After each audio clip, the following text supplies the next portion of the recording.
Tag Heuer Aquaracer box. I'm just going to show you this watch is with the white dial with the steel bracelet, but actually it comes in a lot of varieties. We have the black dial, we have a blue dial, we have white dial, we have strap options, we have different bezel options, a lot of varieties in here. And here is actually the Aquaracer that I featured on my channel, the Pepsi. I had a video comparing this with the Tudor, and actually it's quite different. It looks a lot alike, but it's different in some ways because it's a different movement inside, and the bezel looks slightly different, but still different, but still similar in many ways. But today we're going to take a look at this one, the caliber 5 Tag Heuer Aquaracer.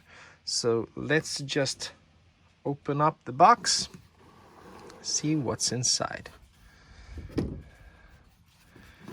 Cool looking box, papers down below, just like Oris, except for the fact that Oris actually have a separate compartment down here that you pull out. Here we have the book, Tag Heuer, instructions and guarantee card. Automatic watches, GMT and diving, caliber 3, 4, 5 and 7. Wonder what happened to 6. Instruction manuals, tag, the price 1,950 euros.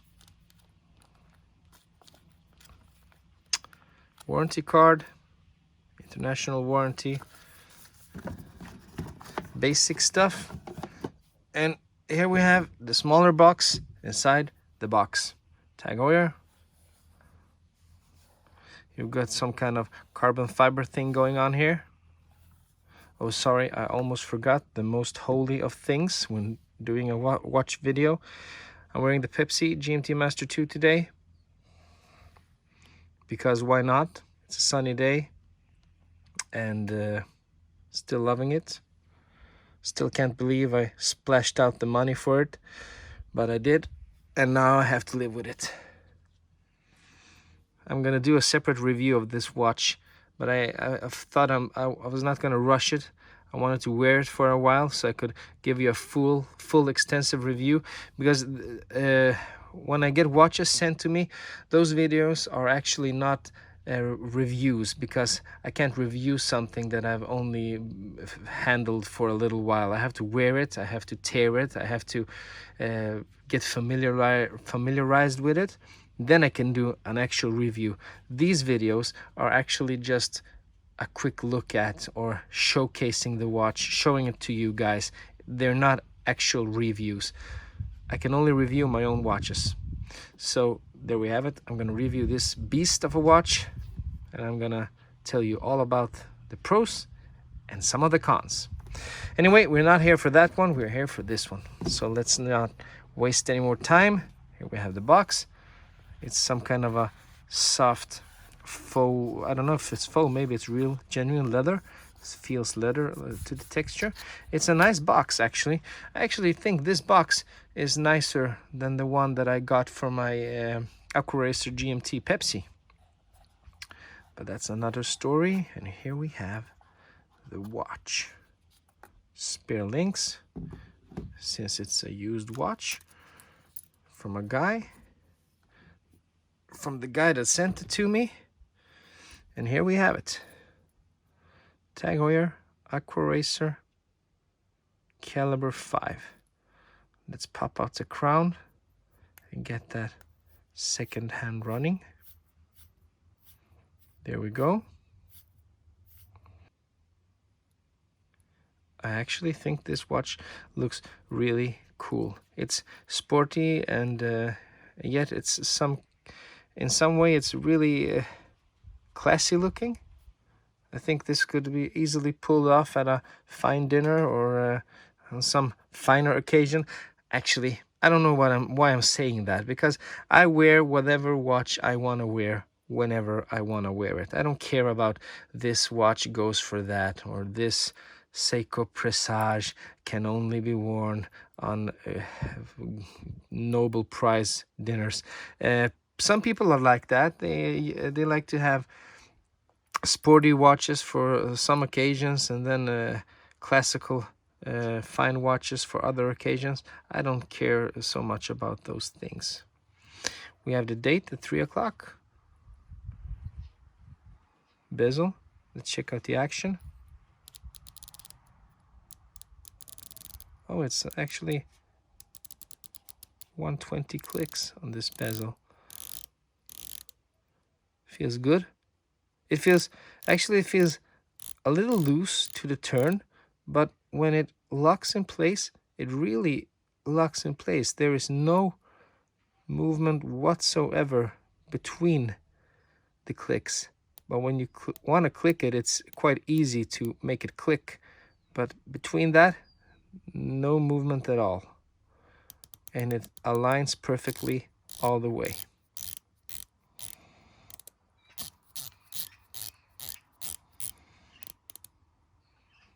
One more? Yeah, one more. There we have it.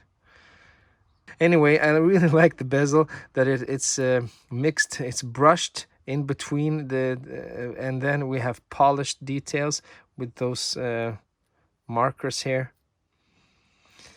at the 1, 3, 5, 7, 9, and 11 o'clock. And it really catches the sun beautifully, and the sun reflects on those polished markers. And then on the sides we have polished details on the side of the bezel, and then again brushed on the bottom of the bezel. On the sides of the watch, it's polished.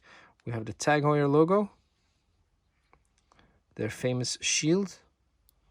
The shield is also in the middle of the dial, 12 o'clock. Upper middle, that is. Polished sides, brushed lugs, all brushed bracelet, which I love. We have a deployment clasp with push deployment clasp. Tag Heuer logo there. Take a look at the case back. Famous Tag Heuer diving helmet, automatic, 300 meters, Swiss made since 1860. We have easy access to swap out the bracelet. It's a good looking watch. It really is. Let's talk about some of the specifics right here. We have these horizontal streaks on the dial that actually span across almost all the dial, and we have inner second measurement, and the second hand barely reaches out there. It's almost perfectly done. 3 hands on this watch, rhodium plated with Super Lovinova. Yeah, I'm sorry for the cut there. Actually, Tag Heuer, on their website, they have a lot of missing information. I guess they only think that the only thing you need to know about a watch is the case diameter, about the measurements, nothing else. So I had to measure it for myself. But here we go.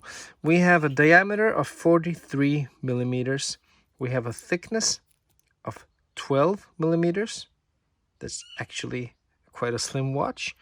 We have a lug width of 20 millimeters, tapering down to 18, and then right back up to 20 again at the clasp. We have a lug to lug of 46.5 millimeters. Sorry guys, somehow I forgot to mention the sapphire glass and the 300 meters water resistance that this watch has.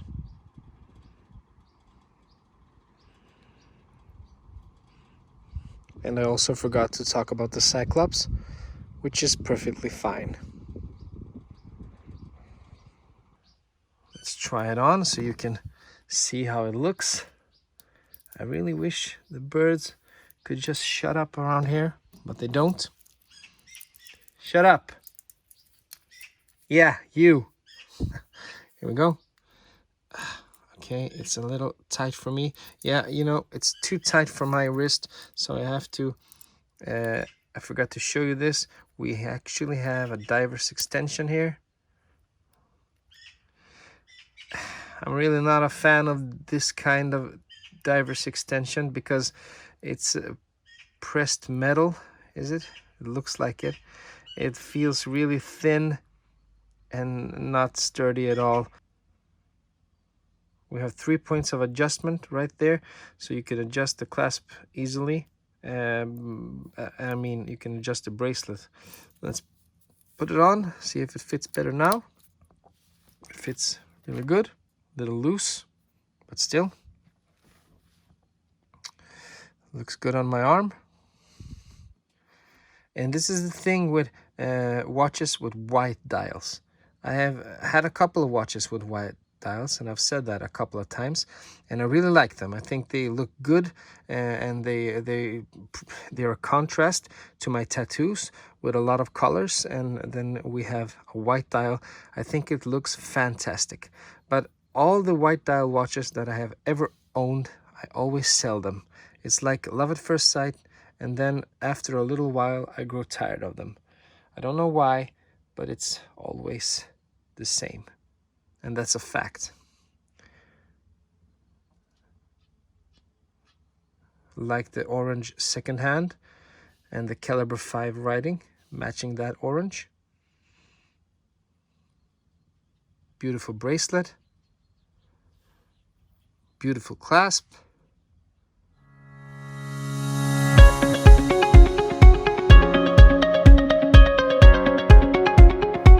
So let's talk a little about the movement inside here. As you can see, it says caliber 5, automatic movement. It has a power reserve of 38 hours and a balance frequency of 28,800. You have a date at the 6 o'clock and no other complications. Applied markers for the hours. I know Tag Heuer has quite of a bad reputation in some watch groups. I think even the time teller, he did a video about this a couple of days ago, why he would never buy a Tag Heuer, and about the history of the brand and things they've tried to pull off in the past and why he doesn't like them. I actually don't care much about the watch politics and what's been going around. Tag Heuer, to me, even since I was a small kid, I knew about the brand. I knew that I think Brad Pitt, one of my favorite actors, was a brand ambassador for a while, and I really I like the brand. I've always considered it to be a cool brand with cool brand ambassadors. And when I was a kid and when I liked watches, like when I was 15 years old, I didn't care much about watch movements and what they tried to brand ETAs and tried to call them in-house movements and stuff like that. I don't have that. I was a kid. I didn't care about those things. And you know, when you're a kid and when you get some kind of a recognition of a brand, or you some kind of appreciation of a brand, that appreciation and that first initial thought of the brand stays with you for a long time. And I haven't in any way experienced any bad things with Tag Heuer, and actually I don't mind the brand at all. When I was looking for my ultimate Pepsi, I bought the Tag Heuer GMT Aquaracer caliber 7, and I thought actually I thought that was gonna be the Pepsi that was gonna stay with me for a while. I was choosing between it and the Tudor, and when I did my video, I actually liked it more than the Tudor. But in the weeks that passed, the Tudor grew on me, and the brand Tudor is an example of a brand that I had no I had nothing, no reference to whatsoever. From my first time buying a watch, I knew nothing about Tudor. I knew something about Tag Heuer. I knew that they've been around. It was in my conscience, but Tudor wasn't. But still, in the end, I chose the Tudor and I sold my Tag Heuer. It was just, I don't know, it was a little, it was a cool watch, but it had some drawbacks. And that's why we have to talk about some of the drawbacks of this watch. Okay, so here are some of the negatives about this watch, and actually there are not many, but there are some. I really can't I really can't understand why a watch that costs 2,000 euros, I think it's about $2,000, still can't give us screwed links. Why do we have to have push links on the bracelet? I really hate these guys. I hate removing them. I hate putting them back on. It takes more force than I'm comfortable with delivering on a watch at this price. And I really would like to see screwed links. It's not a hard thing to do. I have watches that only cost $300 that have screwed links, and this watch doesn't have that, and I don't understand. And actually, that's my only that's my only gripe with this watch. I think it has a good bracelet, a good clasp. It looks good. I like the dial. I like the horizontal lines. I like the orange details. It has a really, really good bezel, good turning action. Could be a little more stiff in my eyes, but still we have no playback whatsoever. And that's good enough for me. We have brushed details combined with the polished details in a very, very perfectly done way. They complement each other perfectly. Just look at the bezel there.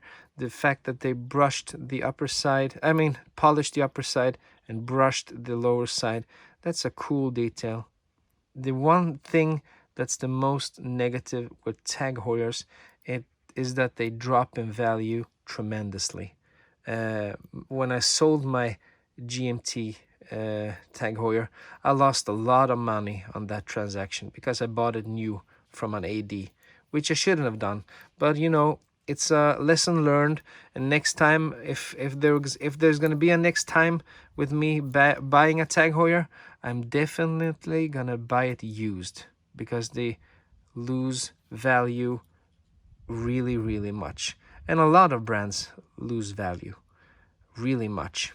Breitling is one of them, and I'm actually gonna do a video about value, but that's for another time. But until then, if you liked the video, as usual, please consider giving me a thumbs up, and if you didn't like it, don't mind giving me a thumbs down and just writing me a comment and telling me what you didn't like so I can do better until the next one. Until then, it's been a pleasure showing you this watch, and I have to give a shout out to Marcus Östling for giving me the opportunity to do this. It's really nice of you, and I'm never gonna forget it. Thank you, my friend. And until next time, bye-bye.